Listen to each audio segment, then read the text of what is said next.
Hi friends, అందరికీ నమస్కారం. నేను మీ చందుని. మీరు చూస్తున్నారు చందు ఎడ్యుకేషనల్ తెలుగు యూట్యూబ్ ఛానల్కి. ఈ వీడియోని చేయకుండా లాస్ట్ వరకు చూడండి.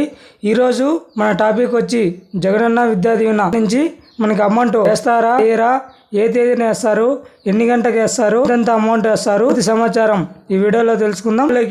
వెళ్లే ముందు అందరికి స్మాల్ రిక్వెస్ట్, వీడియో అయితే ఉన్నారు లైక్ అయితే చేయట్లేదు, లైక్ చేయండి. ఈ విధంగా సబ్స్క్రైబ్ బటన్ ని సబ్స్క్రైబ్ చేసుకుని దాని పక్కన బెల్ ఐకాన్ ని నోటిఫికేషన్ యాక్టివేట్ చేయండి. లేకుండా టాపిక్ లోకి వెళ్లిపోదాం. అనంతపురం జిల్లాలో నేడు జేవీడి విడుదల. అనంతపురం జిల్లాలోని 40,000 మంది గ్రాడ్యుయేషన్ చదువుతున్న విద్యార్థులకు జగనన్న విద్యా దీవెన నిధులు శుక్రవారం విడుదల అయినట్లు జిల్లా సాంఘిక సంక్షేమ శాఖ జేడి మధుసూదన్ రావు ఒక ప్రకటనలో తెలిపారు. 2023-24 విద్యా సంవత్సరానికి సంబంధించి మొదటి విడతలో భాగంగా మొత్తం 29.8 కోట్ల నగదుని విద్యార్థుల తల్లుల ఖాతాల్లో జమ చేయనట్లు తెలిపారు. ఈ జగనన్న విద్యా దీవెన సంబంధించి మరిన్ని లేటెస్ట్ అప్డేట్స్ కోసం మన యూట్యూబ్ ఛానల్ ని సబ్స్క్రైబ్ చేయండి. అదే విధంగా మీ ఫ్రెండ్స్ అండ్ ఫ్యామిలీకి షేర్ చేయండి. Thank you for watching video.